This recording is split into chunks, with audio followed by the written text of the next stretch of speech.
If you want to support another superhero podcast, check out Adam's podcast in the description, Multiverse Musings. If you want extra updates on when another podcast episode is going to be released, join the Zorro's Lair Discord, also in the description. Thank you. And hello and welcome back to the cast of Zorro. I'm Jack Clock. This is Evan Ramirez, Ari, and our guest, Adam. Would you care to introduce yourself, Adam? Hi, I'm Adam, and I'm obviously I'm on this Discord, so I'm a big Zorro fan, and I'm also a big superhero and comic book fan. So this seems like the perfect place for me to be, and I'm excited to be with you guys today. And I've always wanted to podcast about Zorro, even though I have my own podcast. I haven't done the Zorro episodes yet, so to do it here with you guys is pretty cool. Yeah, it's pretty cool to have you on here too. Now, I'm gonna ask you a few, a few questions and stuff like that. I do this, with every podcast guest. It helps the audience get to know you better. Now, this is a classic question I ask everyone else. What is your favorite Zorro? My favorite Zorro is tied between. There's two. Mm-hmm. It's the classic Disney series. It's a good choice. Okay. And the Duncan Regeer version of Zorro. The two TV shows. Yeah, they're really good. Yeah. Some great choices. We're going to be talking about the latter pretty soon, folks. Another one, what's your favorite superhero? Like, in general? Okay, there's two. I mean, don't classify Zorro in that superhero sense, because he's more of a pulp hero, and he sort of predated the superhero, if you will. Yeah, fair enough. So he's up there. He's in my top three, but he's not the superhero role. In terms of superheroes, and I know one of them is also technically not a superhero by definition, but it depends largely on my mood with these two. But it's typically Superman and Batman are my 1A and 1B, and they just flip whatever mood I'm. All right, that's fair enough. Yeah. All right. So, what got you into doing podcasts? Just basically the fact that I love these characters, and I wanted to talk about them, and I had met some friends online that felt the same way, and so we're like, well, why don't we start a podcast? Mm-hmm. And that's basically how it came about. And I've been doing it for quite a while. My podcasts have gone through various forms, name changes, and it took a while to find the right group of co-hosts. But ones now that I have, I think we're hitting a groove, and we're having fun. So. That's good to hear. Yeah, I can honestly relate to that. A lot of me wanting to do this podcast was very much I just wanted to talk about, Zorro with some friends and stuff like that, as an audience and all that kind of stuff. There another reason, I feel like, not a lot of people talk about Zorro and stuff like that, but this part isn't really about me, so let me ask you another question. Do you have any future plans for your for doing podcasts? I mean, it's a continuous thing. I do basically I record a weekly episode. I have two main co-hosts that rotate with me, and it basically we alternate between DC topics and Marvel topics. So for instance, we'll review. 1 week it'll be, let's say, if there's a Marvel show that's out, we'll review that. And then the next week it'll be a couple, a story arc of a particular DC comics or what have you, and we just alternate depending on what material is either out or prevalent at the time, right? So in a couple of weeks, for example, in a couple of weeks, DC is supposed to reveal their new slate of a rebooted universe, so I imagine there's going to be an episode on that. That's going to be an interesting episode. Yeah, I'm actually looking forward to that because, I know I'm veering off topic for a second, but the DC universe as it was constructed in 2013 was not to my liking. So I'm I'm excited for the reboot. Yeah, that's fair enough. I mean, like, I liked a lot of the DC extended universe, but I'm put, put like, it this hmm? put it this way: considering the fact that I said Batman and Superman were my two favorite heroes of Mm, all time, the fact that that movie bothers me more every time I watch it. yeah, fair There's enough. something off there. Like I should have been. Like this should have been my, my okay. They released that movie. I'm done. I don't care whatever else they do. It doesn't matter. And yet I was so unsatisfied with it. It's like, yeah, that didn't work for me. Yeah, fair enough. I'm gonna need that different. It's like Zorro too, right? It's like I've been sort of kind of held over by the fact that I like the Antonio Banderas version so much Hmm. that while I want more Zorro content, like I'm not bitter that oh my god the last thing that's been most recent in film left a bad taste in my mouth. Like that was satisfying. So while I want more, I'm content right now. You know what I mean? Yeah, fair enough. Mm. Like, So oh, sorry, continue. no, go ahead. Oh, yeah, I was gonna say I understand where you're coming from. Like a lot of the movies, they didn't really bug me, but I kind of understand why they do bug a lot of people. And I think it's good that they're starting over from scratch. And besides, Yeah. it's more opportunity to see these characters in general and stuff like that. Like, I'm not exactly like crazy about Batman, but I do love Superman, and the opportunity of seeing another Superman movie is always pretty exciting, in my opinion. Like for Yeah. me, when we're dealing with these characters, like even Zorro, for example, the person that's creating the content, be it a show or a movie or whatever, doesn't inherently have to be a super fan, Mm-hmm. Oh, I agree. like one of us. However, it is nice when you have that situation when there is a fan involved. So Yeah. from the Zorro perspective, like with Wilmer Valderrama, in the Yeah. relaunch of the Disney thing, I'm so I'm, excited I'm for him. excited about that because he's talked about how much of a fan he is. That Hmm. that that puts me at ease. Like, okay, he's one of us. Like one of us is in the chair. I You know what I mean? know. I'm so So happy for him. I want to give him a yeah, hug. yeah. And, Mhm. and I've been lucky enough. I mean, we might get into this later on in the show, but I've been lucky enough to get some responses from him, That's which is good. pretty cool. But I keep every once in a while I'll be like, that's cool. I'm looking forward to the that '70s show revival. But more info about Zorro, it's like so he's probably like, oh, there's that guy again. So Yeah. Yeah. I don't know if he's gonna respond to me much anymore, but we'll see. All right. Yeah, this sounds good. But I do have one more question for you before we conclude this section. Um, I. All right. Should Zorro take more inspiration from Batman or the other way around? Uh, um, that is an interesting. I think depending on, I think they could both get a little bit of more inspiration from each other. But with Zorro taking from Batman, you don't want it to go too far because if you do that, that requires. The obvious answer would be to say, well, I give Zorro more technology, give him more, this and that. But then the moment you do that, you kind of take him out of his setting, and Yeah. then I and then mean, it becomes, well, that's not Zorro anymore. Like the only way to infuse more Batman into Zorro would be two things: either A, make him darker, which I don't necessarily think is necessary; B, give him more technology, and the balance I think that was perfect in terms of giving Zorro technology. yeah. Uh, it Um. was the New World Zorro with the science aspect of Oh it. yeah, I love the That was the little best. science So, lab. right. Whereas on the flip side, giving Batman some more Zorro inspiration, I think if I don't know if any of you guys have read it, but there's a comic out right now. It's called Batman Superman World's Finest, Yeah, I haven't um, read that. No. and it's very like Silver Age, right? So Yeah. Batman's still Batman, but he's more.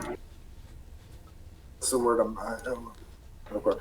He's more hopeful and optimistic Mm-hmm. Yeah. and sort of swashbuckling. So Nice. that's got some more Zorro aspect to him, and I love that series. If you guys haven't read it, I encourage you guys to check it out. All right. But yeah, so I mean, I would like more of Zorro's kind of attitude to be infused into Batman in certain situations. True. So that's what I would say. Yeah.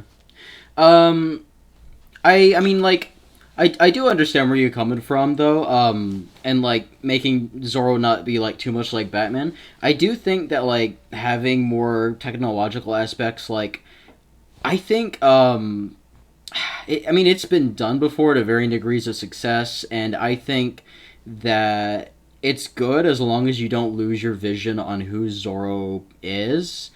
Like, I think it's, for example, in Zorro Rides Again, there's a Zorro with, like, machine guns and a radio set and cars and stuff like that. And, in the wrong hands, that could very much be, like, it could basically just turn him into a ripoff of the Shadow.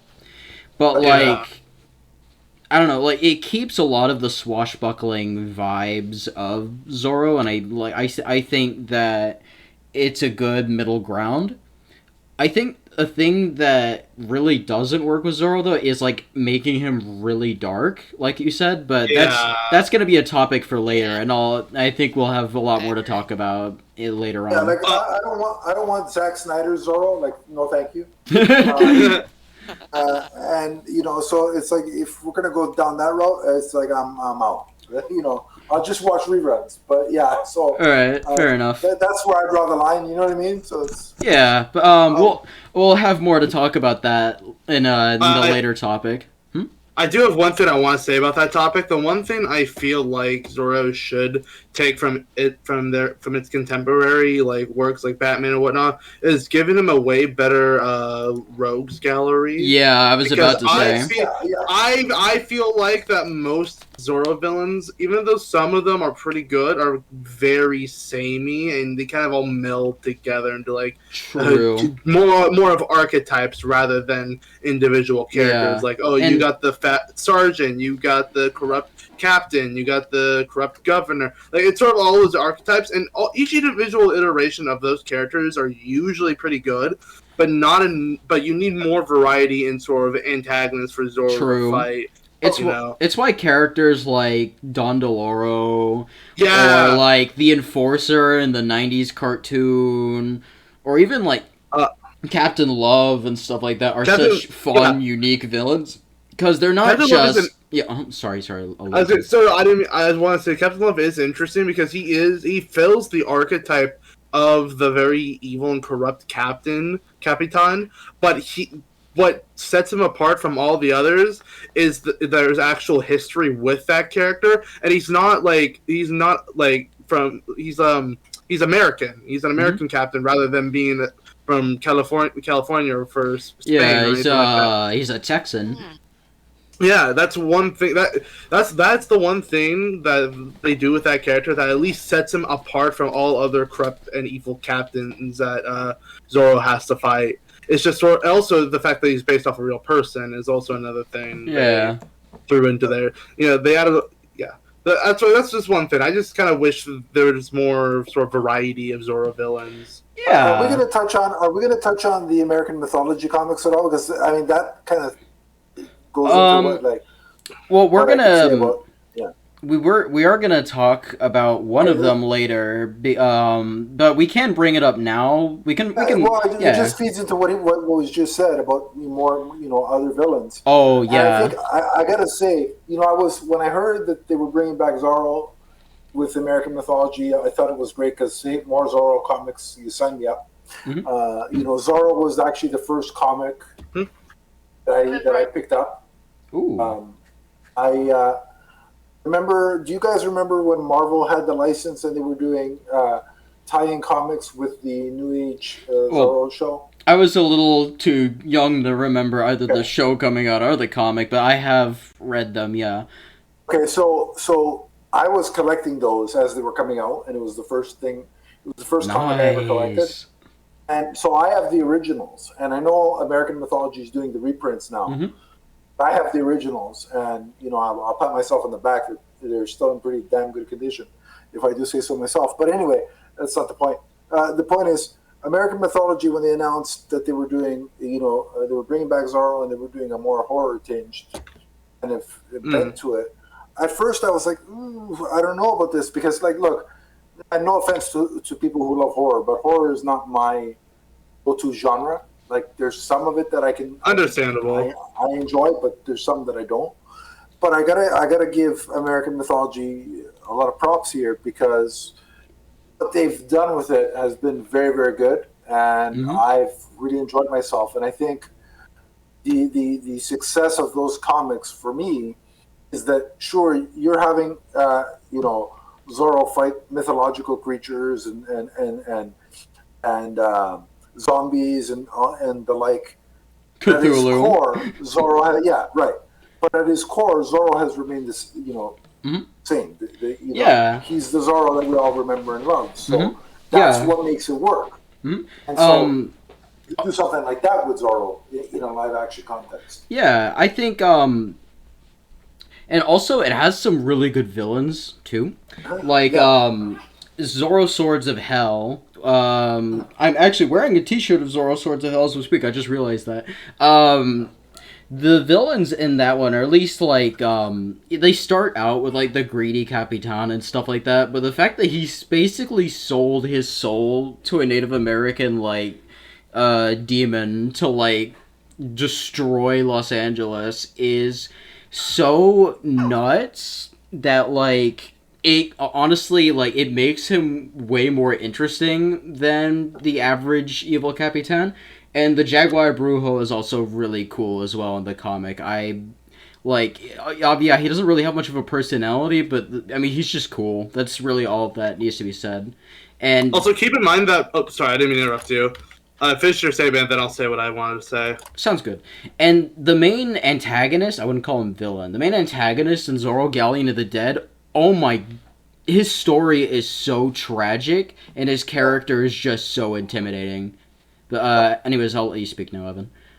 I was going to say, keep in mind that most, if not all my knowledge of Zorro media I consume is that of television and movies. Now, I don't know what goes on in the comics. I bet there's some pretty great, varied, and wacky villains that he fights. But as a person who mainly watches him like for the actual motion picture kind of stuff, I mainly speak on that behalf, where it's just most of movies and television series sort of have very similar like villain archetypes. And like I said, I don't know about the comics or anything like that because I don't read them.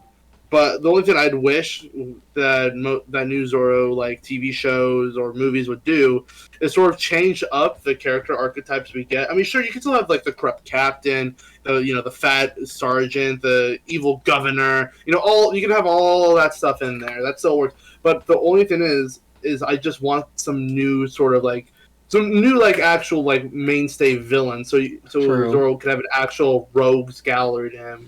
Yeah. The 90s. Love a rogues gallery. Yeah. I was gonna say the 90s New World Zorro attempted this, but oftentimes these characters outside of Colonel Palomares would only they're only like one shot villain of the week kind of stuff. And honestly, I feel like some of them could have done with more appearances, and I think they would have been more iconic. Yeah. But honestly, I think we've said our all of our piece on that kind of stuff, and the topic of darker Zorros is one for a later part of this episode. So let's get right into the Zorro news. All right. So first one. Speaking of new, American mythology, by the way, there is a new American mythology Zorro comic that's Christmas themed. Now, I know this takes place. I know that this episode is taking place on January the 1st. Happy New Year, everyone. And it's after Christmas and stuff. But I don't know. I thought it was really cool that they decided to make a holiday-themed Zorro special in the comic form. I think it's really neat. It's really short, so like if you don't, if you got a bunch of comics that you're reading and stuff. you could just read this, skim the pages a little, and then put it down, and feel, pretty happy about it. It's really short. It's really sweet. And there's also some reprinted older Zorro stories from the 50s and stuff like that. I love that American Mythology is doing reprints of older Zorro comics. A lot of them are really hard to get your hands on, so I really appreciate that. They're going out of their way to do this. Ultimately, it's a good Christmas story. It's a good Zorro story, and it has a really iconic final panel. And that's pretty much all I got to say about it. Do you guys have anything you want to add before I move on? Not pretty much. No, you pretty much said it. I just think it's a very short story, and I think it's fine for the length it is. It's a very like sweet, heartwarming Christmas story. Nothing really special about it, other than the fact that it's one of the only like actual Zorro holiday related things. But yeah, it's just a nice little story. Yeah, nothing really much else to say about it. The main story was fun. I really like the art in the main story. I thought it was really well drawn. And you're right. It kind of just it has your standard thoroughfare, but it has that holiday bent to it. Christmas is my favorite time of year. Same. Pairing it with one of my favorite heroes, that's a win automatically. And then add to the fact that there were the two reprinted stories, which I feel obviously the 50s comics were sort of kind of working in tandem with the Disney show, because they kind of like they went out of their way to like you knew that was supposed to be that version of Zorro, for lack of a better word.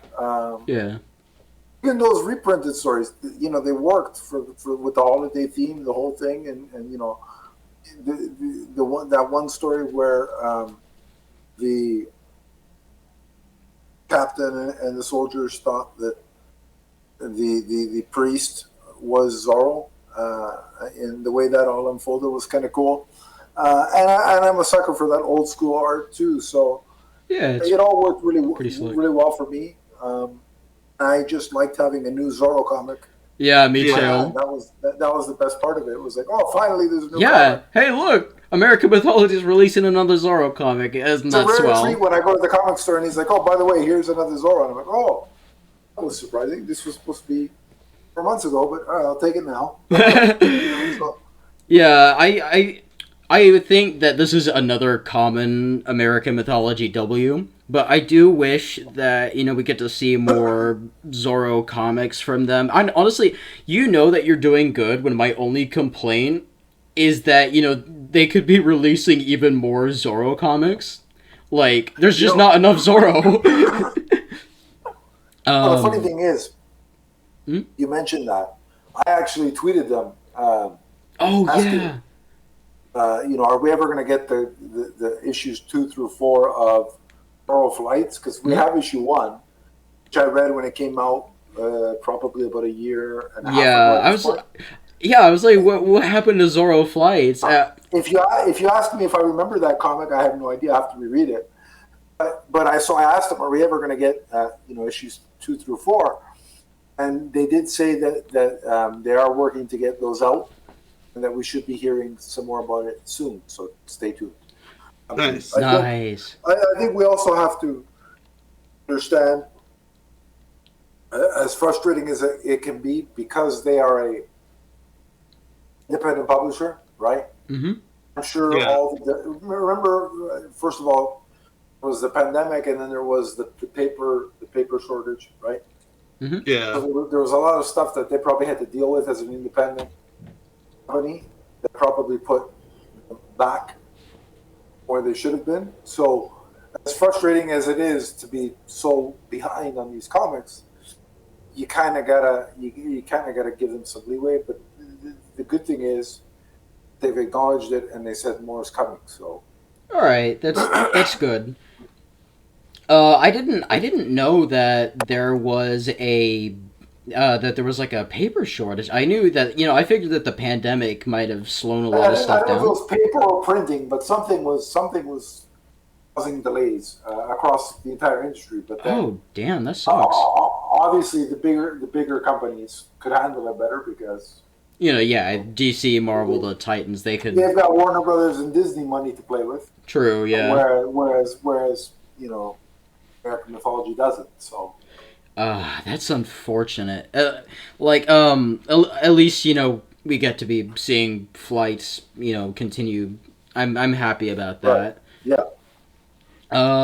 I think we've talked enough about the American mythology run. As much as I love talking about it, there was another piece of news that's happened recently that I kind of forgot to list until just now, because at first I didn't really think it was that important, but a lot of people have been talking about it for the past few months, so I guess I just gotta add my 2 cents to it.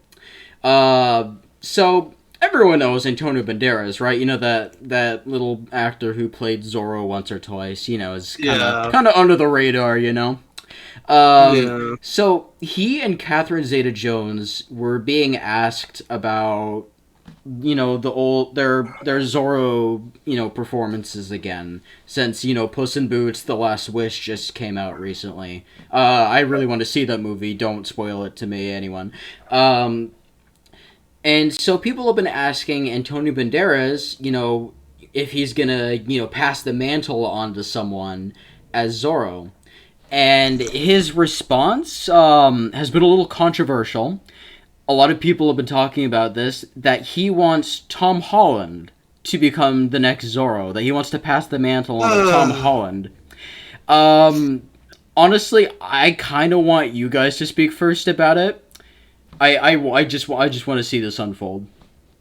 Jack, you know my opinion on Tom Holland already. I've stated this to you and probably our other friends so many times.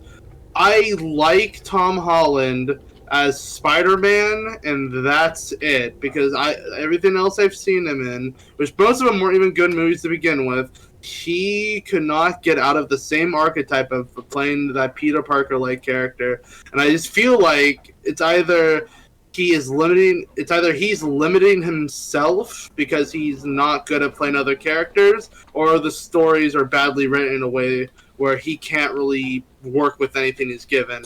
I don't know, but that's sort of how I feel it's like, and it really annoys me that he is getting a bunch of roles that other actors probably would do a better job in than he does. I think for me, look, it's not just because Tom Holland is,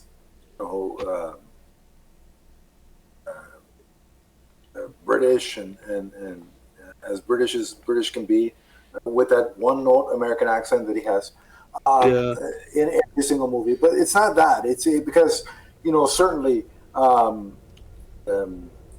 Anthony Hopkins technically played Zorro, right? Yeah. And Duncan Regeer, who's Canadian like me, played Zorro and did it well. Yeah. So it's not like it's got to be a Latino or Spaniard. Exactly. I'm not saying that. I just don't think that if you're going to give me he's a passable Spider-Man. Yeah. Like he does a semi decent job at that. His best movie was the one with the other two Spider-Mans in it, and they probably carried that movie. Right, so it is what it is. If you're going to bring back Zorro, right? And look, if you put Tom Holland, there's this misnomer that Tom Holland is this huge box office star that puts butts in seats by himself. He doesn't. If you watch his movies outside of Marvel stuff, they haven't been good, first of all. Yeah, exactly. Second of all, they don't bring in money. Of course, Spider-Man makes $700 to $1 billion because it's Spider-Man. Right? So yeah. If you put, now, granted, putting him hypothetically with Antonio Banderas, who is the modern generation's version of Zorro, the nostalgia will carry the box office, right? But it won't be because of Tom Holland. I just think you're going to turn off a lot more of your audience by having Tom Holland there than bring in by having Tom Holland. Exactly. And I think he just, to me, and I could be wrong, because I've seen a limited amount of his films. But he's very one note. Once you've seen Tom Holland in one thing, you've seen him in everything. That's exactly what I was saying and how I feel about it. And so, to me, look, if they announce this tomorrow, would I go see it? Yeah, because I'm a Zorro fan. Yeah. I'll be there opening weekend. Would I be over the moon about it? Absolutely not. I'm more. You give me a choice of, yeah, we're bringing back Antonio Banderas, but we're putting Tom Holland as the next Zorro, or scrap that and just give me the Wilmer Valderrama show. Just give me the Wilmer Valderrama show. Hell, yeah. Honestly, I agree. Actually, I'm gonna let Ari speak her opinion before I do. What's your opinion on the thing? Well, this is the first time I heard it, so it kind of made me laugh. Because it sounds like kind of like a meme or something. Yeah. Like, was he entirely being serious? Sorry to interrupt. Was he being serious, or was he? He was. Could there be? Okay. He for further context, he said that he was impressed by Tom Holland's performance as Nathan Drake in the Uncharted movie. I forgot that's what he said. I forgot it. Wasn't he in that? Wasn't he in that? Yeah, Antonio Banderas was in that, and he was impressed by Tom Holland. He's not going to come out, in a national publication and say, yeah, he did a terrible job. He's a businessman. He's smart. Antonio Banderas. Yeah. Not going to put down one of his own movies. Yeah. To be fair, though, Tom Holland did a terrible job in that movie. Yeah. Sorry, I didn't know that. Yeah. So, yeah, this is not really a joke. All right, this has been a thing people have been talking about for longer than needs be. It's honestly been kind of the most annoying Zorro discourse I've had in a while. Damn. Like, that's amusing. It's just I do like him as Spider-Man. I think he acts fine in that role. No issue there. It's just as someone who's on the internet, I know the youngsters, and the fangirls and all the culture for Tom Holland. There's always these. It's almost a meme at this point of just people saying, make Tom Holland in the reboot, make it Tom Holland in this reboot, and you just see him as everything. So I just don't think I could take it seriously. Yeah, fair enough. Also, another problem is with that Tom Holland is still a very, very young actor. Yeah, like the reason why me and Adam here has probably not seen a lot of his films is because he doesn't have a lot of films to his name that aren't like Spider-Man was his the first Spider-Man. No, Civil War, when he was casted in that was his first big breakthrough role. And everything else before that was very small indie stuff and nothing really of note. And then all his other films he was casted in after the Marvel stuff he was still playing that same archetype of Peter Parker kind of character. Because I don't know why he would limit himself to that. Either he doesn't have the acting chops to continue to grow and play other characters, or the sort of Spider-Man character is a safe role for him to play because if I play this, people won't be upset with my performance because I'm basically playing like Peter Parker and everyone likes me as Peter Parker. You try to see what I'm trying to say here? He is not a good character actor. He is a fine actor when it comes to playing certain roles, but he is not good at playing very diverse and unique characters and other stuff. He can play the nerdy, sort of awkward teenager, and that's about it. And he's good at that. He's good at playing that kind of role. Mm-hmm. But anything else, he's doo-doo at it. Put it this way. Here's two things. First thing is, if the other two Spider-Men weren't in Spider-Man Far From Home, it was just another average, Spider-Man adventure with just Tom Holland. Yeah, I probably would have waited till it hit Disney Plus to see it. That's fair. And that's more out of obligation, because hey, it's part of the MCU, and I feel like I have to. kind of thing. The other thing is, if we were to bring Antonio Banderas back and he's again going to do, it's going to be, a sort of a redo of the first Zorro film he was in where he's passing the torch. Yeah. Things about that. A, isn't that a retread? And B, if we're going to do it, aren't we going to do it with his actual son? And honestly, I don't buy Tom Holland playing Antonio Banderas' son. I just don't see it. No, I don't see it either. Oh, yeah. I mean, we should just Joaquin's actor from Legend of Zorro is probably an adult by now. Why not just cast him? At this point, that's the only issue. He's still acting. Yeah. Alright, so my whole opinion on this is, I'm probably the person with the most positive opinion on Tom Holland here. And even then, normally I'm really fine with a lot of Zorro content. I'm fine if it's mid, I'm fine if it's whatever. Hell, like, the Hacker Zorro concept all the way back, during episode 1 when people were talking about it, I would have gone to see that in theaters. Like, that's just how loyal I am to this character and this franchise. I do not think that it would be a good idea to cast Tom Holland as Zorro. I don't. And it's not something I'm very, angry about, or, I just think it's not a good casting idea. A lot of the reasons you guys are listing are very valid. Another reason I do think, I agree with Adam that I don't think it's required for Zorro to always be played by a Latino actor. I do think that it would be nice. I think that, more Zorro character performance should be played by Hispanic actors, at least for the foreseeable future. I don't think I think that a lot of people could pull off being Zorro regardless if they're Hispanic or Latino or not.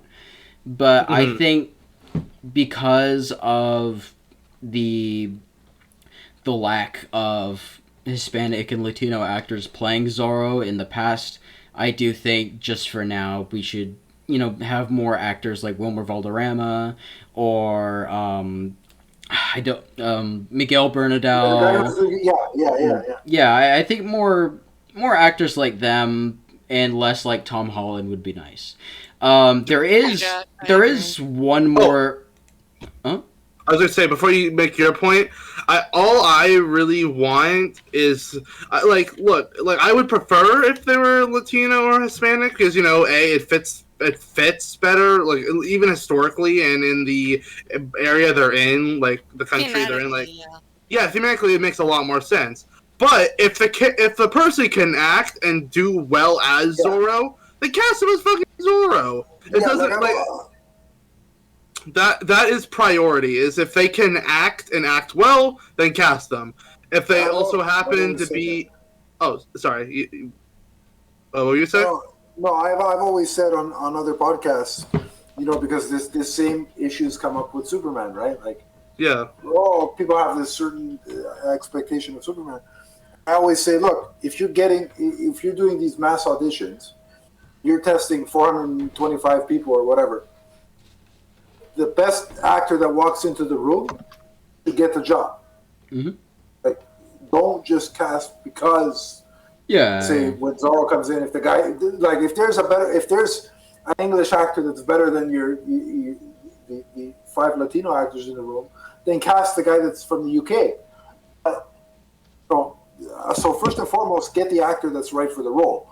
But if you can do that and also make it accurate to the character in terms of the mythology, the story, the setting, then you do that as well. But first and foremost, get the right guy for the actor for the job.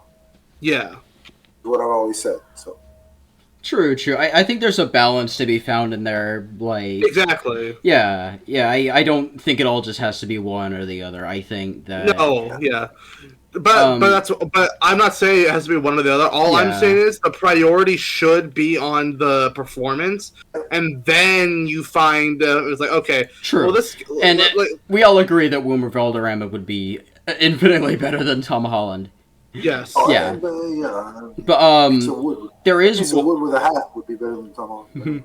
there is one more thing to this whole story before we're moving on, though. So, not only did Antonio Banderas give his recommendation on who should be the next Zorro, but also the actress for Elena de la Vega, Catherine Zeta-Jones, gave hers as well. Because she was, I think she was recently in a movie. She was, I'm looking right now. It's called National Treasure: Edge of History. National Treasure, which I'm watching Wednesday, which is great. So she gave her example of the actress that she would want to be the next Zorro, that she thinks should be passed to the mantle should be passed to Lisette Oliveira. I don't know who this who this actress is. I haven't seen National Treasure, but I'll post her picture in the podcast chat. The one with is that the one with Nicolas Cage? I don't know, but I don't know anything about the actress, but I already think that she looks good enough to be Zorro. I think it's a way better choice than Tom Holland. She's the main lead from National Treasure, which I think she may be. I think so. Did they make a new National Treasure movie? Yeah, it says National Treasure Edge of History. I didn't know that. I only see the ones with Nicolas Cage. Well, it's a series. It's pretty cool. I got it. Oh, okay. Yeah, and there's a lady there who she says should be the next Zorro if they ever make a third Antonio film. Antonio Banderas should pass the role on to this actress. And I'm cool. Look, I'm cool with the concept of the female-led Zorro thing. Mm-hmm. I know a lot of people get up in arms about that, but it's like it's fine. It's cool. Yeah, it's honestly ridiculous how upset some people get. Like, there was some really awful stuff people said earlier this year. Yeah, but people are idiots. A lot of people are weird about that. Like, at the end of the day, first two things. A, there's a lady Zorro that exists in the comic books. Yeah, and she's great. Right? So that's number one. Number two, beauty of the age of streaming that we live in now is that there can be multiple iterations of Zorro. Right? Yeah, there is. So why not embrace multiple iterations? Right? Yeah, because there was a bunch of people like when the CW announced that they were gonna have a female Zorro. Because of the CW's but like even if it did, there was a lot of people who were just like, oh no, they're gonna replace Don Diego with a woman or replace Antonio Banderas with a woman. Like, no, they're not. No, they're not. There's multiple projects going on. There's two of them where Don Diego is the main lead. I don't think it would hurt for someone else to be a different Zorro at the same time. Don Diego's not going away. The classic stuff isn't going away. And I think that this actress would honestly be perfect. Lisette Oliveira would be perfect to be the successor to Antonio Banderas. My opinion, though, about the whole thing is I don't think there should be a third Antonio Banderas movie. I think the guy's had his time as Zorro. He's had a lot more time than other actors. And I think that, instead of, trying to rehash what's already been done, I think we should focus more on the future. And Antonio, it's not like Alejandro Murrieta can't have stuff made about him. It's just I think it's time for live action Zorro to move on. I think the best potential iteration of that, for him coming back, would have been the Django Zorro idea. True. True. That would have been the best iteration of it. But at this point, it's like I let them get. My opinion is: do I want another Zorro movie? Obviously, it's like it's not even a question. My thing is, let them get these multiple shows off the ground. Mm-hmm. Let them reestablish Zorro brand to the existing audience, and also newer audience, and then relaunch with the movie. Because when the movie hits, you got to remember it's probably going to be under Sony, right? Mm-hmm. Sony owns partial rights to I mean, yeah, they would own the Django slash Zorro The thing. film It's rights, like, I think, right? it's so weird. 37 companies own Zorro's different rights and stuff like that. Multiple can make different movies, and he's public domain too. So there's that whole thing. It's So complicated. my idea would be, if I'm Sony, right? Like, Yeah, you yeah. gotta understand that Sony is basically has They have Banderas as Zorro. Yeah. Sony's bread and butter is, let's be honest, the Spider-Man franchise, because they're milking the crap out of. I mean, they're doing side characters left, right, and center. Yeah. So they've got the Spider-Man franchise and Ghostbusters. So they could afford with those are their main two. Could afford with another successful franchise. If I'm them and I'm sitting back and thinking, all right, let Amazon make this thing, let Disney do their thing, and as the character gets even more and more popular, then we'll come in and hit with a big budget movie. We'll basically springboard off of their the momentum that they've built, right? Mm-hmm. So Sony's MO, like the reason their Spider-Man franchise is now thriving is because they've shoehorned them into the MCU. Yeah. So if you're taking that same tact, Sony's just going to wait and let those guys do their versions, yeah, and then come out and try to reap the benefits again with a big movie. Yeah, and if Sony's Zorro movie succeeds, I can't wait for them to make spin-offs of obscure Zorro villains. They'll do a Sergeant spin-off with just the Sergeant. Don DeLoro. Yeah. Oh yeah. The maid at the hacienda. They'll do a spin-off on her. It'd be great. Yeah. They'll do the Captain Palomares spin-off film, and they'll have Eminem sing his theme song.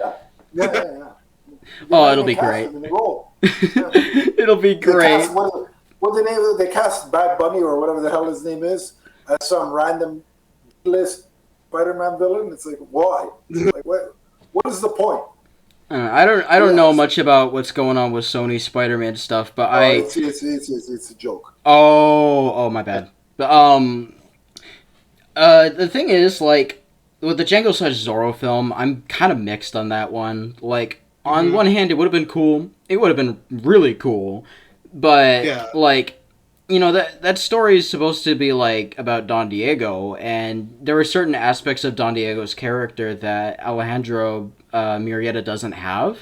And they would have had to really stretch a lot of the story and really change a lot of the aspects that made it great to fit with the new character. Like, they would have had to cut out Bernardo, who plays a very significant role in the comic.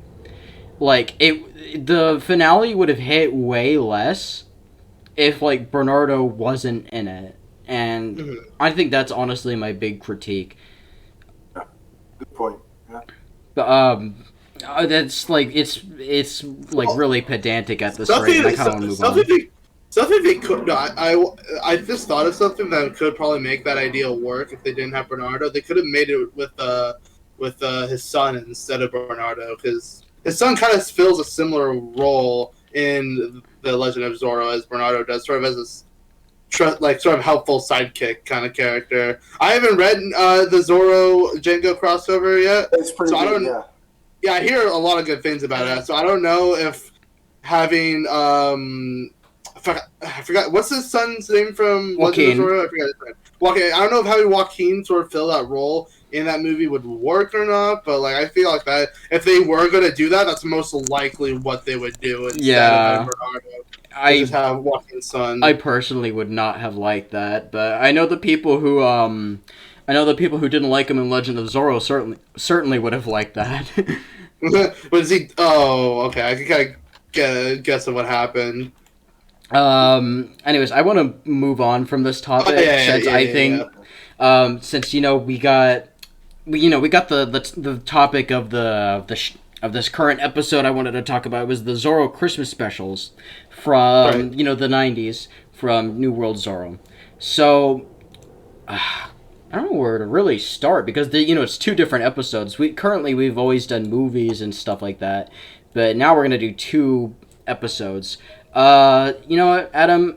You've seen these episodes multiple times, and I want to hear your opinion on.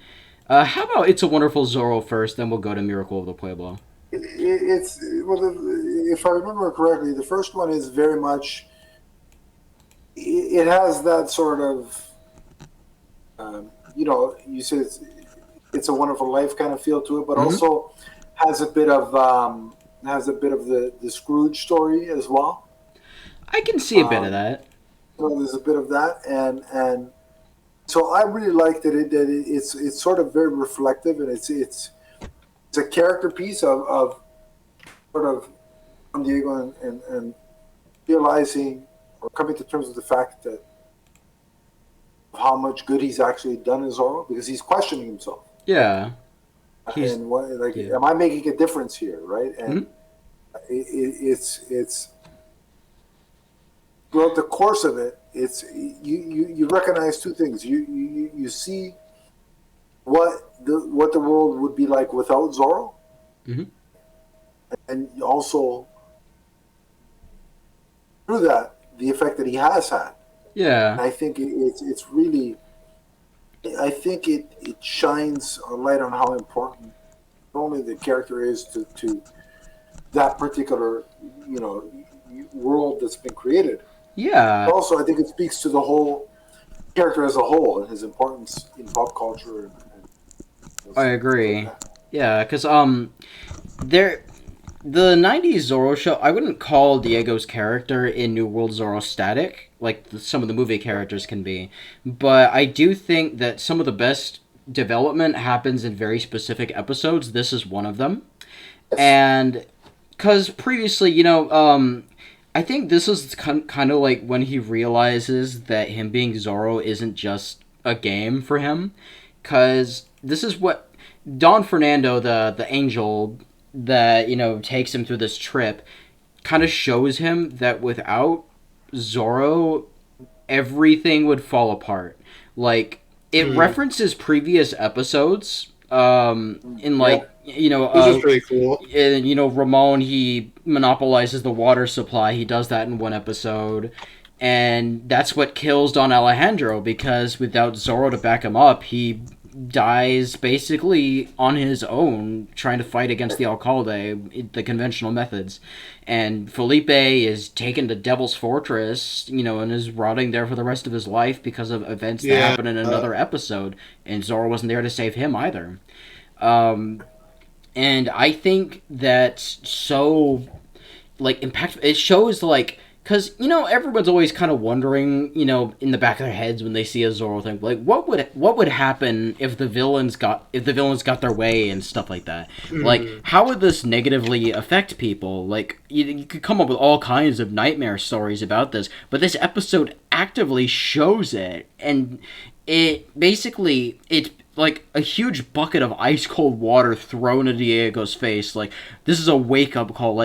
People need you. You are basically required by this pueblo to save everyone, because you're the only one who is able to reliably do it and not die.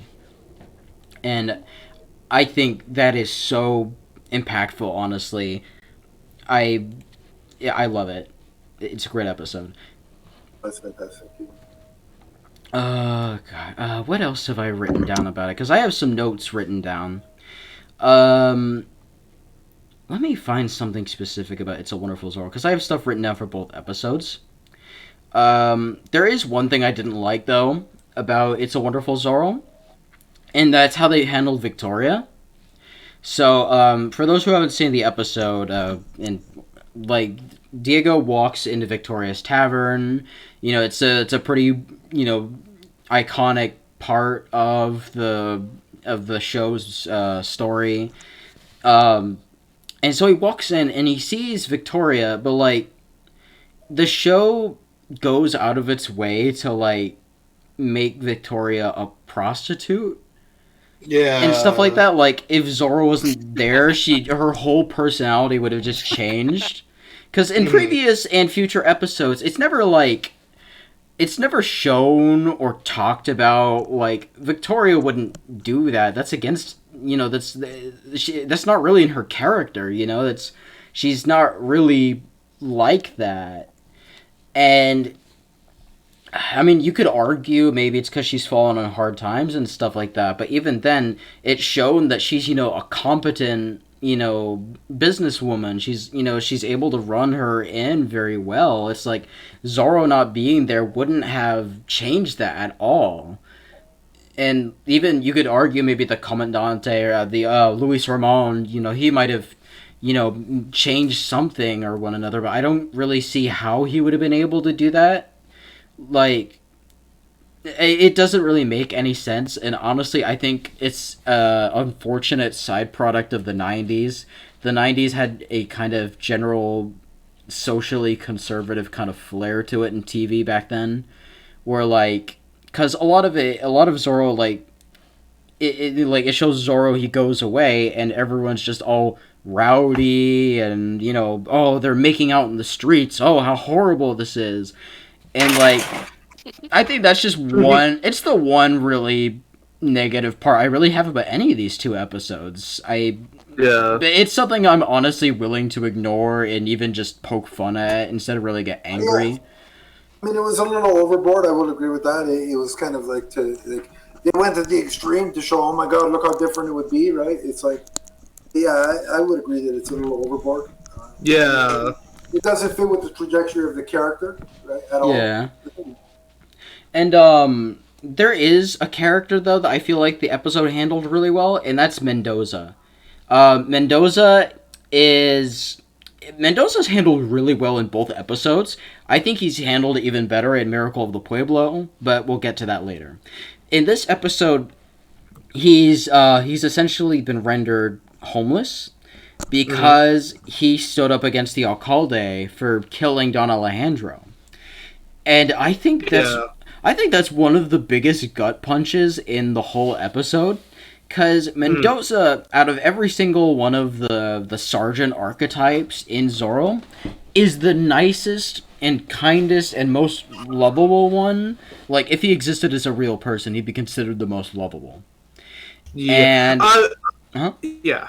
Oh, I was gonna say he's now I say he is on, like, I put him on equal footing as Sergeant Garcia from Disney Zorro as the most lovable in my opinion. I think those Garcia, you can't really beat Garcia because there's always that sort of like lovable doofy charm about Garcia from the Disney Zorro that it can't really be bested. But Mendoza comes really close to bringing that back, mainly because even though he is still the doofy guy, he isn't a bad. I mean, Garcia isn't a bad person either, but Garcia has done, from what I remember, some pretty like corrupt and not so nice stuff. Yeah. But Mendoza, from what I've seen, has never done any bad things in his entire life. He is basically like pure good. Like, out of all of the characters, any negative trait that he has is mostly just kind of laughed off because it's not that serious.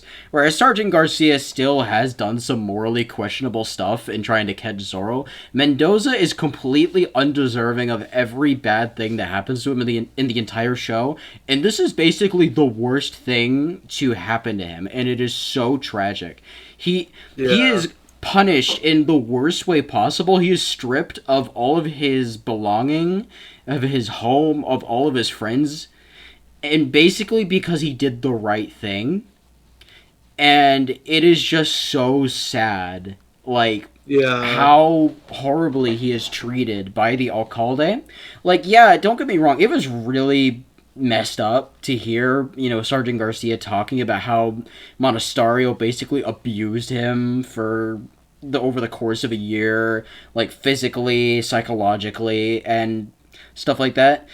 But it's a huge gut punch what happens to Mendoza. It is very tragic, and I'm very happy that it didn't like happen for real, because otherwise I think I would have probably just started sobbing instantly. Yeah. Yeah, it really shows, but I think that shows positive effect that Diego has had on it, right? Yeah, it definitely did. Zorro has had a positive effect on a lot of their sergeants, but especially Mendoza. Because Mendoza, out of all of the Zorro sergeants, respects Zorro the most. because Gonzalez in a lot of the original stuff mostly just wants to get the bounty from him. Garcia does respect Zorro, but at the same time is also concerned a lot about money or doing his job and capturing Zorro. Mendoza will oftentimes just let him, just do his work, because you see Mendoza kind of rooting him on at times, right? Yeah, a lot of the time, actually. Whereas Garcia was still trying to catch him. Yeah. He was just too stupid to do it. You know what I mean? Or and then there's Gonzalez from the 2008 comic who wants to brutally dismember him, but that's another story. From the Dynamite stuff. Yeah. Go. Good run. That was a good run, too. That's my favorite Zorro, actually. Yeah, it's really good. But we're talking about Family Channel Zorro. I'm sorry. Mendoza, he stands up against the Alcalde. By the way, speaking of the Alcalde, he is so delectably evil in this episode. And don't worry, I'm going to talk about the other Alcalde in the Miracle of the Pueblo section. But Ramon shines so much in this episode. Yeah, he is basically the Scrooge of the episode. I know that previously, making comparisons about a Christmas Carol and Zorro and with Diego's arc, and I can see it. I can completely see it that he, instead of being bah humbug about Christmas, he's bah humbug about Zorro. Ramon is bah humbug about Christmas though, and it's really funny. It's like, I hate Christmas. Yeah, there's one part where. Where Diego wakes up from the nightmare and he's about to go confront Ramon. And the first thing Ramon does after he walks out of the Presidio is he looks around at all the decorations the peons have put up. And he's like, Christmas. And he just rolls his eyes. It's so funny. It is pretty funny, yeah. In the beginning episode is literally him. He's about to whip this guy who, from what we gather, did nothing but annoy him or something like that. And Alejandro's like, it's Christmas Eve, how could you do this? And he's like, oh, I should get into the spirit of things. And takes a bit of a Christmas tree and puts it on the whip. And he is such a genuinely despicable person, but unlike Monasterio, it's in a he's evil but in a likable way, whereas Monasterio, you want Monasterio to suffer. He's cartoonishly evil. He is over the top, You could see him twiddling his little mustache and going, and it's so funny. He is such a petty little diva, too. It is such an entertaining villain. And he is a great villain. I know the fact that he goes, I hate Christmas, and gets punched 2 seconds later. 2 seconds later, he just gets, the crap beaten out of him by a very angry Diego. It is so comical. I love it. Yeah. Is there anything else you guys want to add about It's a Wonderful Zorro before we move on? Yeah. Not really. To be fair, that one, even though that one was pretty good, I feel like the second one was a lot. I enjoyed the second Christmas special a lot more. Cause it was more. Okay, I guess we could use this as sort of a segue into the why not? I was gonna say one more thing though. I thought Don Fernando was a really funny character, and he was pretty funny. He was pretty funny. Yeah. But, okay. What I wanted to say, I feel like the second Christmas special you showed me, what was it called again? Miracle of the Pueblo. Miracle of the Pueblo, I feel like was a way better Christmas special in my opinion. Because while the first one was had Christmassy elements to it, it was more or less just a remake of It's a Wonderful Life, which I see a lot of shows do, at least back then, and I always thought that was always really lazy to do. At least, sure, this is a good sort of version of it, but I kind of would have preferred if it was more of an original Christmas story, like the next one. I liked the story in this one a lot more, and it felt more Christmassy because it had more of that sort of Christmas magic and a bunch of heartwarming moments in it instead of just making you feel sad throughout most of it, which I don't feel like Christmas should do. Yeah, fair enough. You are very right about that. Now, I listed this as both It's a Wonderful Zorro and Miracle de Pueblo, but especially Miracle de Pueblo. It has a deliciously cheesy atmosphere in, like, the best way possible. Like, don't get me... Oh, sorry, you cut out. Can you repeat that one more time? Oh, my bad. Sorry, this mic isn't as good as it used to be. It has a deliciously cheesy atmosphere. Yeah, I agree with that, yeah. Like, it felt like a Rankin Bass cartoon, basically. That's sort of how the cheesiest... If you know anything about Rankin Bass, like, those are the guys who made Rudolph, Frosty the Snowman, Santa Claus is Coming to Town. Like, just all of those movies, all of those Christmas movies that, like, yes, when you watch it, yes, this is Christmas. As cheesy as they can be, they are very heartwarming and very... they just make you smile. Yeah, because, like... Which I did not get from It's a Wonderful Zorro. Yeah, fair enough. I mean, like, don't get me wrong. Like, we're not knocking It's a Wonderful Zorro here, but, like, you are right that it's more Christmassy. It's definitely gets you a lot more in the holiday spirit. Whereas because here's the thing. Oh, so I don't mean to interrupt you. But the sort of It's a Wonderful Life, like the whole It's a Wonderful Life, sort of like those kinds of episodes of television, most of the time they're not even used as Christmas specials. They're just used as regular episodes and or cheap ways to make a clip show episode, kind of. Oh yeah, fair enough. But hey, at least they kept it in the Christmas themed. At least they kept it. At least It's a Wonderful Zorro kept it in Christmas. But I still feel like the Pueblo is still a way better Christmas story. Yeah, fair enough. Where like. It's a Wonderful Zorro is a Christmas special, but Miracle de Pueblo is a Christmas special. Like, exactly. Oh my, yeah, it basically radiates pure positive, cheesy, like very lighthearted energy throughout the whole thing.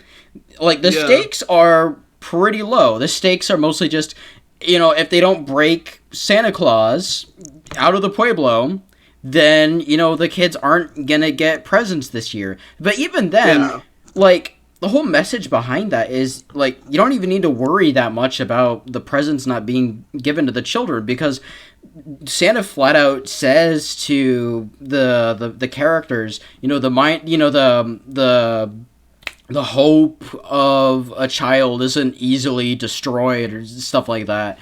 And, like, it just puts you in this really comfortable atmosphere where it just has this general feeling of goodness and kindness to it.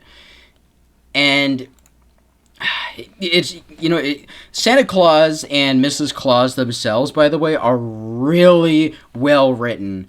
I love how, I love how they pretend to not be the Clauses, they're very humble too. They call themselves Mr. and Mrs. Jones. They go around. They speak Spanish to the Spanish characters despite not being Spanish, and stuff like that. They're very courteous, even with the alcalde. I'm looked up the name, by the way. No offense to all fans of Ignacio de Soto. I just kind of forgot the name for a bit.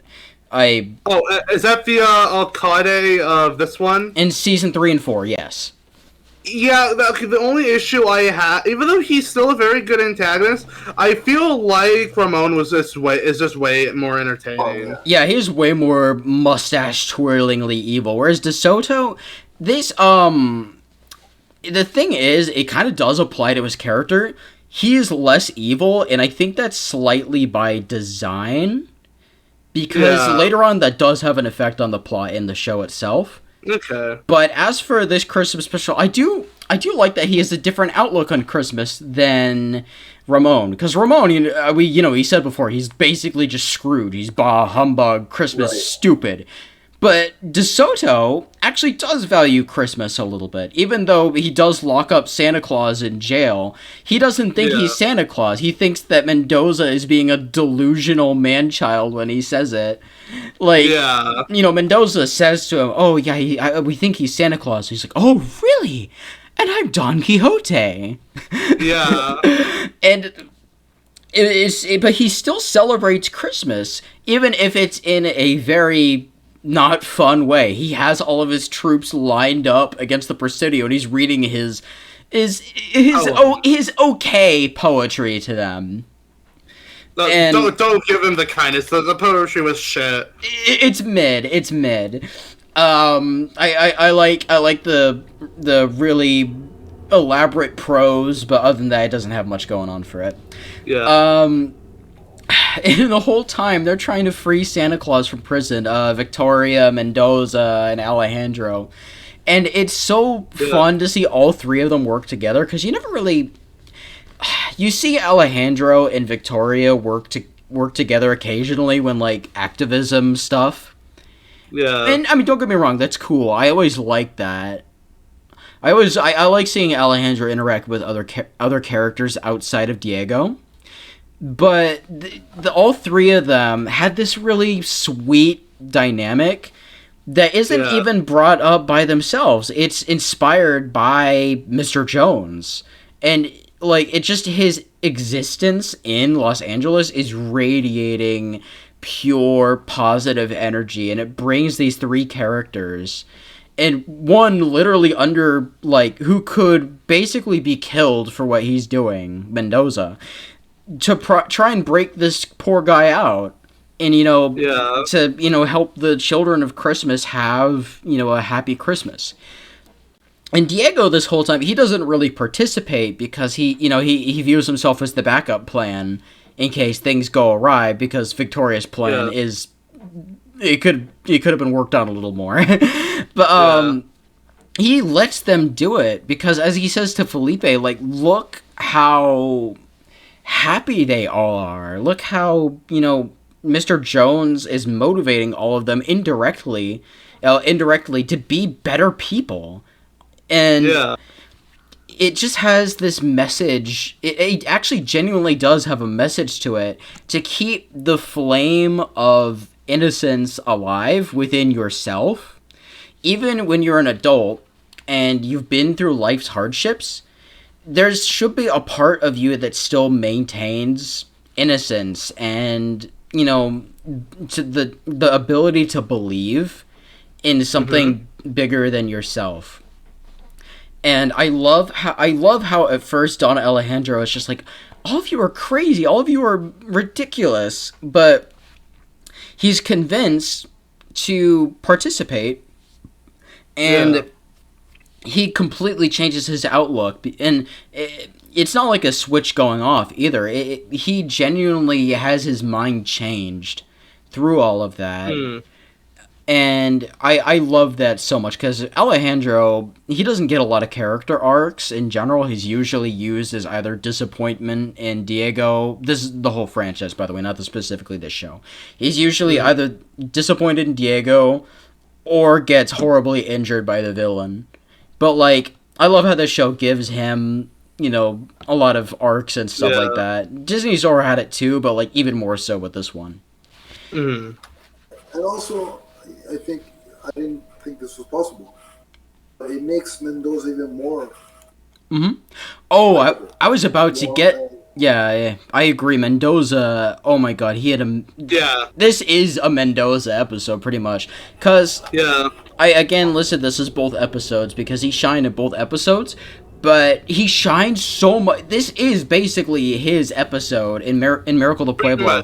This whole episode is started because of something he did as a child. And the reason why, like, I say the most tragic, like, ending for Mendoza in It's a Wonderful Zorro is because he had a tragic upbringing.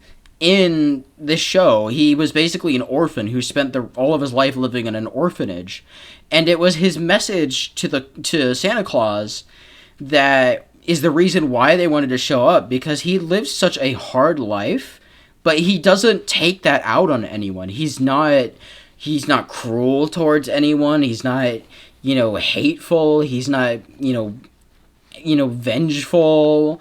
He doesn't take any of his pain out on other people like Ramon does, because Ramon, a lot of his motivation, a lot of the pain he inflicts on other people is because he's angry at being the unnoticed son out of all of his family members. Yeah. Which, I mean, don't get me wrong, I mean, that sucks, but that's not a reason to oppress people. And Mendoza, he doesn't hurt people with his own hurt. And that's what Santa found so inspiring enough to travel to Los Angeles and to give him the present that he wanted, not just for himself, but for everyone. For snow and for food for everyone. That is, and the fact that that letter came from him as a child, and was so thoughtful to other people is inspiring. Yeah, and the fact that we got to hear it at the very end, I still tear up every time I hear that letter. Like, Mendoza, he is one of the best episodes out of, like, he has the best focused, episode out of any Sergeant Garcia Gonzalez, whatever. Like, that episode single-handedly makes him the most fleshed out, in my opinion. Yeah, I agree. And, I think there's really only one or two things I wanted to mention before I'm gonna hand this over to you guys, and then we'll move on to another topic. There's one great thing and one not so great thing. Both episodes have some really great soundtrack pieces. Now, I wish that we got to, have them in a physical or digital form. And that way, I get to listen to some of the really cool Zorro Christmas soundtracks, but whatever, they're still nice. And they still add to the general atmosphere of the episodes. One not so great thing about Miracle de Pueblo, though, is its action's a little lackluster. Like, don't get me wrong, I know that the 90s Zorro show had budget and time constraints and stuff, and it didn't have Disney money like the 50s show did. But, like, even for this episode, he kind of just bullies the alcalde for a few seconds and then runs off. To be fair, though, honestly, that's all you really need, because it's more of a focus on it's not an action focused episode. It's more focused on characters and just them. It's not an action focused episode, and that's perfectly fine. The characters are well written and likable enough where you don't need Zorro to show up to keep your interest. Yeah, fair enough. I can see where you come from. That's why it's a really small nitpick on my part. It's not really a big thing. And I will say, Jack, you're right about this iteration of the series having budgetary constraints and not having the Disney money behind it. But with that being said, the Pueblo design, the set, I loved it. Mm-hmm. Me too. And when they had action-oriented episodes, I did enjoy them. So I mean, I think they did well with the constraints they had. They definitely did. I'm not knocking the show at all, by the way. It's a nitpick. But it does make me excited that now we do have a Zorro production done by both Disney and Amazon. Yeah, Disney and Amazon money behind it. God, imagine what that's gonna look like. Amazon paid $1 zillion for the Lord of the Rings. Yeah. Oh my God, it's gonna look amazing. It's gonna be so cool. What you can do with 1/3 of that for Zorro. I can only imagine with the Pueblo and the Zorro outfit. I want to see these guys, these actors, in their costume. Where's the costume pics? When I see Wilmer Valderrama in the Zorro outfit, whether it looks exactly like the Disney one or it's new or it's a mixture of both, I am gonna die. I'm gonna keel over and die. I think it was in September. Because he had posted an image. I don't know if you guys have seen it, but he's got. If you follow him on Instagram, in his home gym or wherever the hell he's got his gym. Yeah, there were some stickers and stuff I saw. He's got this Zorro sticker on the mirror, right? Yeah. And so, two things I pointed out to him. One, in September, I was like, have you tried the costume one yet? Which I wasn't expecting a reply. And he sent one of those emojis back to me with the covering your mouth and kind of giggling.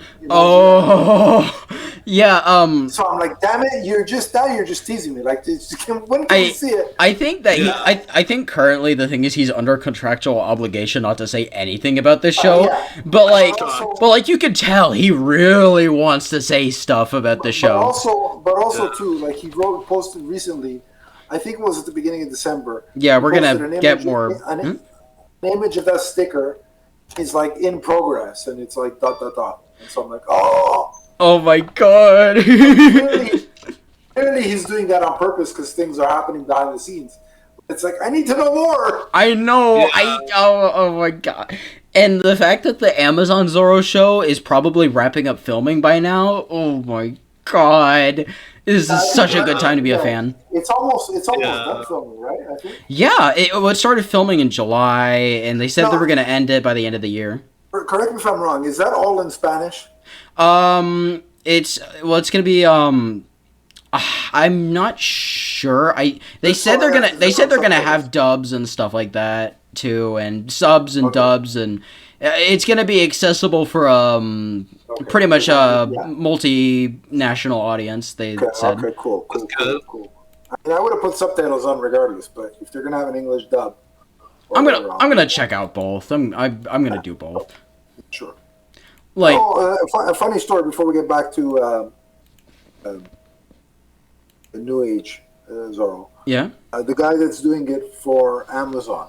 Miguel Bernardo. If I remember correctly, he posted on Instagram an interview he did about being the voice of Batman for the dub of the Batman, Mm-hmm. Oh, that's cool. which I think is pretty interesting considering that movie that Bruce and his parents went to see when they got murdered was Zorro. So I think that connection is pretty cool. Yeah. Yeah.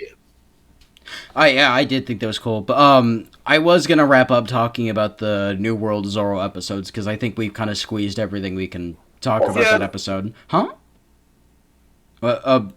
Sorry, I didn't mean to interrupt you. What were you saying?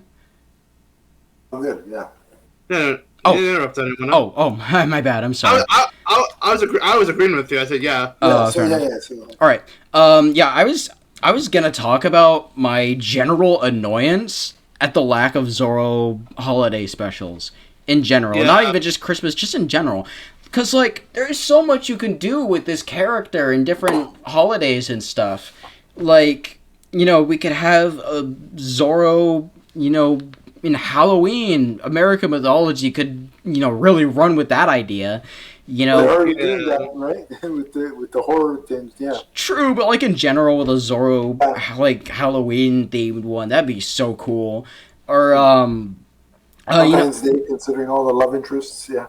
yeah, or you know, the April Fools, that'd be goofy. You know, there's a bunch of different holidays that you could probably do. Valentine's Day would be perfect for all the people who love the romance in Zorro, stuff like that. And of course, more Christmas. Like, come on. Oh, yeah, there can never be enough Christmas specials. Of course, there could be never enough Christmas specials for Zorro. And honestly, that's mostly just me rambling for a bit. It's not really a serious topic. I'm just saying, you know, if there's anyone working on Zorro stuff in general that's listening to this episode, make one of them a holiday special. That's all I'm gonna say. Yes. I'm And down for more It's a cool Zorro holiday idea. stuff. yeah.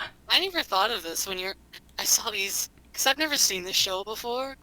And so when I watch these, I was like, wow, I never thought of this, Christmas Zorro. And it surprisingly works. Yeah. It does. It really does, yeah. To be fair, like, Zorro is a character that kind of embodies a lot of stuff in Christmas, like selflessness and giving and stuff like that, and his villains are very, you know, his villains kind of give me the vibes of an edgelord that says Christmas means nothing, it's about commercialism, and, like someone who very much is not interested in Christmas. But honestly, that's kind of just gonna be it for me. I'm just rambling and stuff. I wanted to get to the final topic, which we were talking about a bit earlier, but I think I'd like to talk about completely in depth. What is better, serious or silly Zorro? Bronze Age or Silver? That is tough. Fuck. Yeah. Well, while you think about it, I want to ask Adam about it. Yeah, I mean, I think there's a place for both, but I like you want a balance. I think you know I'm all for Yeah. I'm all for Zorro the Gay Blade. That's cool. I enjoy the heck out of that. Me too. I've watched.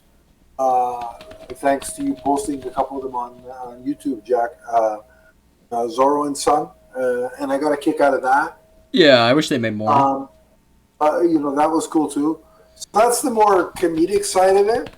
I think the perfect balance, and we keep coming back to it. I think has been played in both the Disney Zorro and the New World Zorro, where you can have your fun, but in certain episodes, but you can also have your serious episodes at the same time.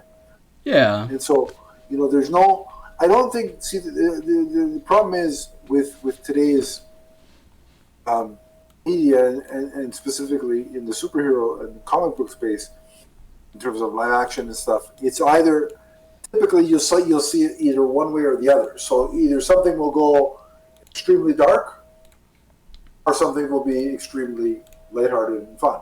Yeah. And for certain characters and IPs, that differentiation and that strict differentiation works.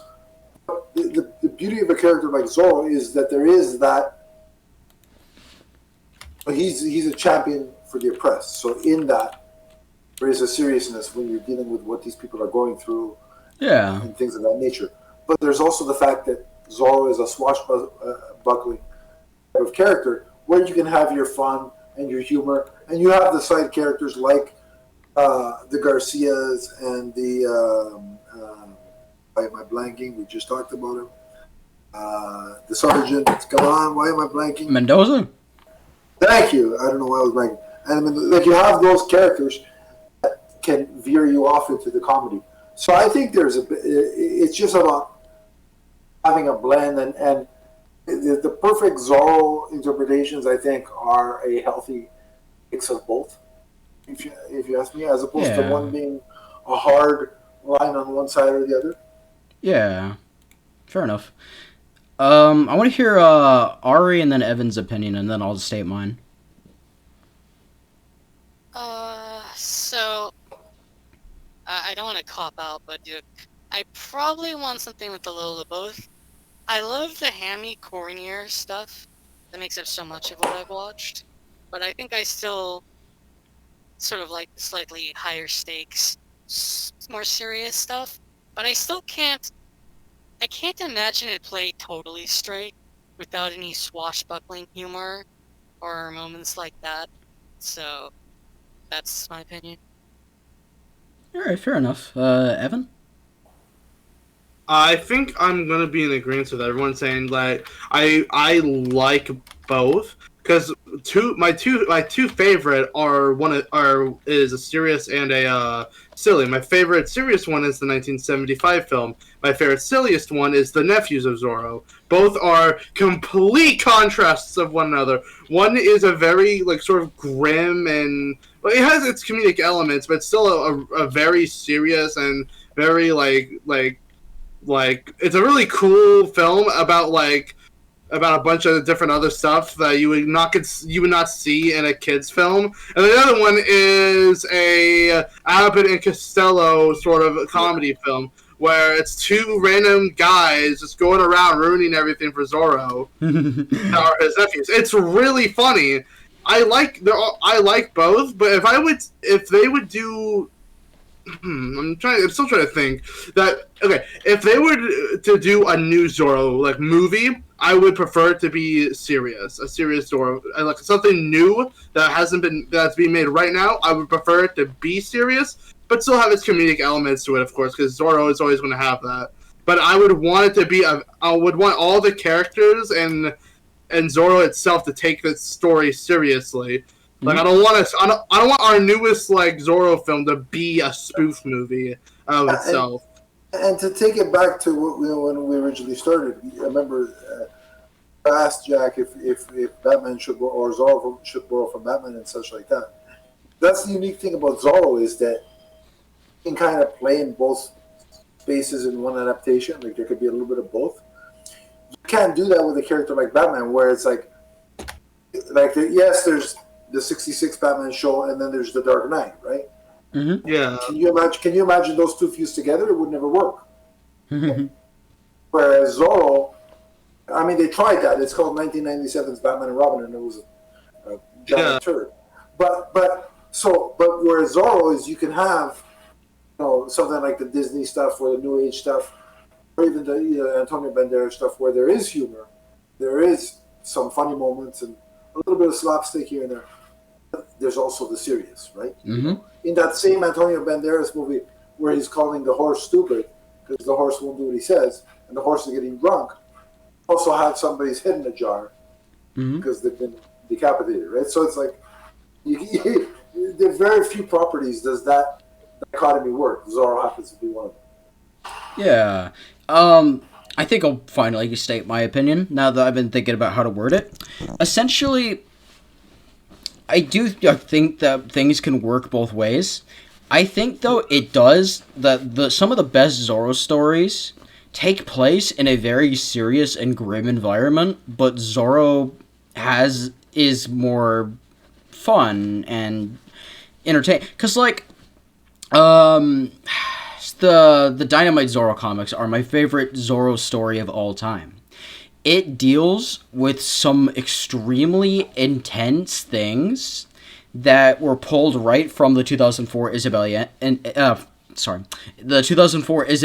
book Zorro, a novel, Zorro novel, and it basically it has some really, really dark, intense scenes that I don't feel like going in depth on in this podcast because I do want this to be more family friendly, but the whole time Zorro is still has a smile on. Zorro still laughs at his enemies when they fail to catch him. Zorro's still making jokes at the bad guys. Zorro's still showing compassion and, happiness at the people. Zorro's still, falling in love with the lady and, wooing her and stuff like that. He's still making jokes at his angry dad and stuff like that.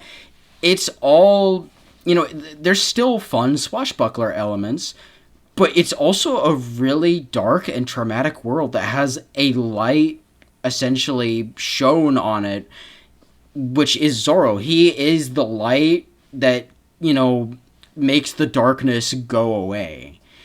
Yeah. He is essentially the one that inspires a hopeless, scared and sad people to stand up for themselves when previously they're terrified for their lives.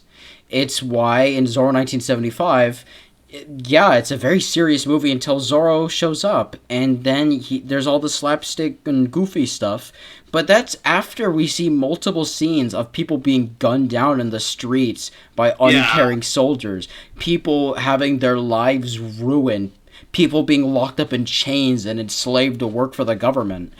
All these horrible different things. But then you see Zorro lift these people out of their depression with his antics and his swashbuckling, his jokes. And that's when the movie and the people in it start to lighten up more. And I think, and as for Zorro himself, there can be a serious version of Zorro.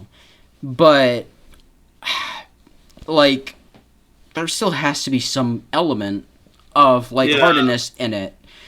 But Zorro can still take things very seriously. Like in the 1975 film, for example.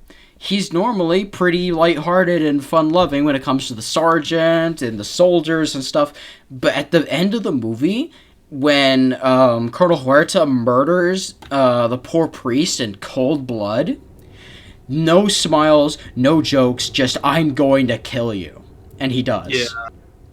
And Zorro isn't always, Zorro most of the time shouldn't really be that grim and dark and stuff like that. He shouldn't, be like Batman where he's like, I am vengeance.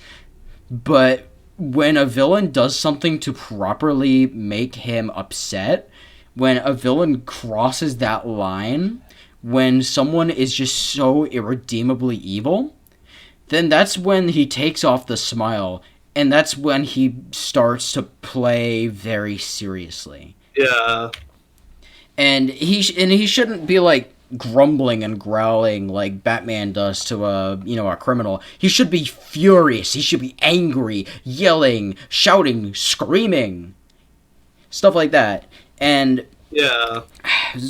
I honestly think that's what a dark and serious Zorro should look like. Someone who is not in a good mood at all, and is not in any time for the jokes that he normally does.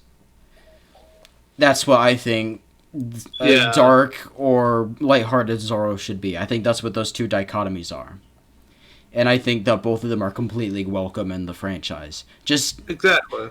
Like, it can be taken too far on both sides. On one hand, you could get the newest Green Hornet movie in 2011, or the newest Lone Ranger movie, where it's just making fun of the character the whole time, supposedly for being too old-fashioned. And then the other hand... Huh? I was going to say, yeah, that's what I didn't want a new Zorro movie to be like. Yeah, I love Gayblade, but at the same time, it still likes the source material, unlike the newest Lone Ranger. And then on the other hand, it could be way too dark. It's just Batman with a sword at that rate. Like, that's not what people want when they go to see Zorro. And that's something that I think people have to kind of balance and stuff like that. And I'm really happy so far that there's nothing like what I described. Yeah. But I mean, you said it perfectly. There has to be that balance, because when you don't have that balance, I'll take it back to Superman. One of my issues with the most recent iteration of Superman is that essentially he was made to be a man with superpowers. Yeah. It's like, I don't want that. Don't get me wrong, I like the new Superman, but he's a very wildly different take. But it's like, yeah. So it's like, when you take elements of the character out of it, sure, he may dress like the character, but that's about it, right? Yeah. So you have to find that balance. I think the new Superman's good, but it's inspired a lot of not so true ideas about what Superman in general should be, and I think that's kind of the problem. So that's where you have to find that balance with Zorro. But and also you mentioned the Gay Blade, which was great, but the benefit that Gay Blade had is that it was like there were other interpretations of Zorro that were vastly different. Mm-hmm. And the thing about not too far removed from it, right? Yeah, and the thing about Gay Blade is that the movie doesn't open up with a joke making fun of Zorro. It opens up with an in memoriam to the guy who made the 1940 mark of Zorro. And right. So like it respects and loves the source material, but is willing to poke a little bit of fun at it. Also, when you have multiple interpretations, right? Mm-hmm. I think like going in relative, a succession of one another. Yeah. People are willing to say, okay, there's this version, but there's also another version. They're open to more interpretations. Whereas when this is presented as, here is the new definitive, only version of this character that you're going to see for the foreseeable future. Mm-hmm. Once that's set, if you've set it in a mold that people won't like or are uncomfortable with or don't recognize, there may be more pushback, right? But when there are multiple interpretations, it's like having your cake and eating it too. Yeah. Honestly, though, I think that kind of sums the whole thing up. I think we're all in agreement that Zorro can be serious, can be silly, can be both, but there's good ways to do it and bad ways to do it. Yeah. Yeah. I think we're all in agreement on that, and I'm hoping any people who want to make a Zorro story should take that to heart. Yeah. With that being said, though, I think that this is a perfect place to leave this episode off. I wanted to thank you so much, Adam, for being on this episode. And That was my pleasure. I'll be able to plug all of anything that you want me to plug in the description. I also wanted to say, if any of you are interested in being on a Zorro podcast, Adam is always looking for more people. Make sure to contact him and talk to him about it. Please do, yeah. Yeah. Yeah, and it's been a pleasure having you on here. It's been a pleasure having everyone on here. Yeah. I'm Jack Clock. This is Evan, Ari, and Adam. And have a happy new year, everyone. Goodbye. Happy New Year. Goodbye. Happy New Year.